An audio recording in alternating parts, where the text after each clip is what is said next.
And we're live. AMA question. Would you guys ever want to do scuba? No. He already got scuba certified recently. He's been getting into it a lot. Did. Yeah. I think they start off in swimming pools to like do the certification, the training and stuff. I've done that.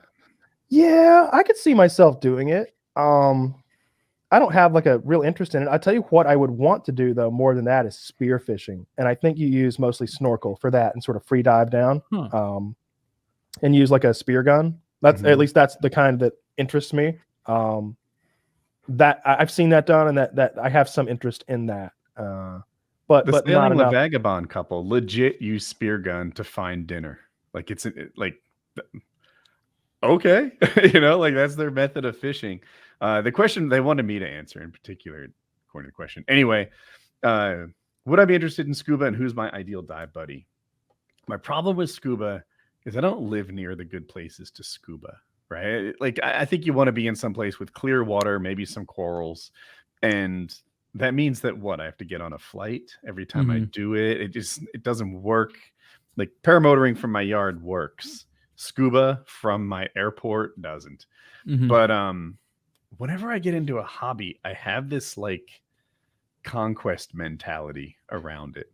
So like when I got into paramotoring, it wasn't just sightseeing from 1,000 feet. It turned into acro paramotoring, where I'm doing helis and rhythmic sats and other stupid bullshit. When I get into motorcycles, right, I'm not just cruising the street looking at the trees or whatever you look at. I'm starting to go faster, and I'm doing off-road stuff, and I'm doing the dirt bike stuff and hurting myself. And like it's always conquest based. That's kind of how I'm wired. So if I got into scuba, I bet it would start like all these other things, sort of sightseeing, and then it would lead to cave diving and whatever else is interesting about scuba, going deeper. Like I'm kind of wired to just turn something that's fun into something that's dangerous.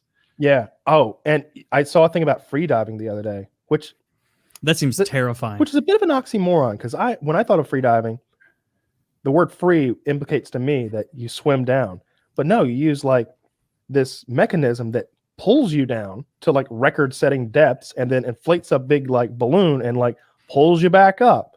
And so like this couple was trying to set some kind of a world record. It's like, I don't want to exaggerate, but it might have been 500 or 600 feet, which is absurd. She died because like the cable that she's like riding this elevator down that's pulling her down quickly, and the cable below it got like kinked. Not like started like doing this number, like flowing around. And so it got caught on that kink. And so for 30 seconds at like 300 feet, she just had to sit there while the kink got undone. And that 30 seconds, along with a few other complications, meant that she died down there. I would do that, but not so far. Like, I don't want to go 500. I don't want to go 300. I'll get up for 100. Let's see what that feels like. I can hold my breath a minute. That's all it takes. Let me ride this thing down for a minute and come back up. How bad was it? Actually, not that bad. Let's try 110. I'd like to goof around with that like a little bit. No. But the idea of going down to like where they were going, those record-setting depths on a single breath. I think they said she had to hold her breath for 3 minutes. Oh, I'd be dead. I don't think I've ever done that. I think we'd all be dead. Not now, but there was a time when I was way better than most people at holding my breath when I was a swimmer. Yeah. And 3 minutes, like it's a very long time. And they do that thing called, I don't know if it's called loading or something like that, where you take the deepest breath you can, and then you take gulps and like pack more air in, and then go, and I'm sure there's plenty of like concentration and like maybe meditation to sort of like slow your heart rate down, calm yourself down, so your oxygen use is as low as possible. I do have the tiniest bit of interest in doing that though. Like again, I can hold my breath for a minute. I don't see how I could probably get up a little closer to 2 minutes. I kind of want to sit here and hold my breath, but that's a terrible show. Yeah. but I don't know. I'd like Let's to do that. Let's hold our breath for as long as we can. Holding competition. I'm looking, Kyle.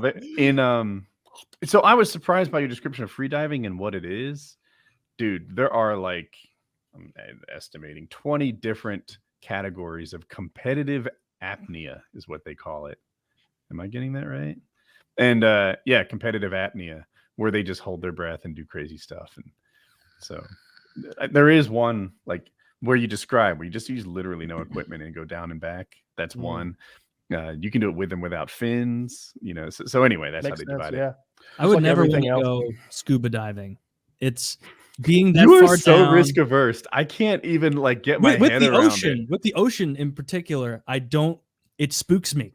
It's scary. Okay, like, now I But am like I am you with would you there. never go paramotoring, you would never go scuba diving, you would never go motorcycling. Skydiving? I'm a ground guy. Would you I go don't want the air, skydiving? I don't want the sea. Motorcycles ground. If I was bullied into skydiving, I might do it, but I would rather, I would be afraid. Probably. Jesus. No, I know I'm I'd going. be I'm going afraid for sure. Of skydiving course next. you're afraid. I'm going That doesn't skydiving next week. Impact your behavior. Like you acknowledge the fear and tell it to fuck off.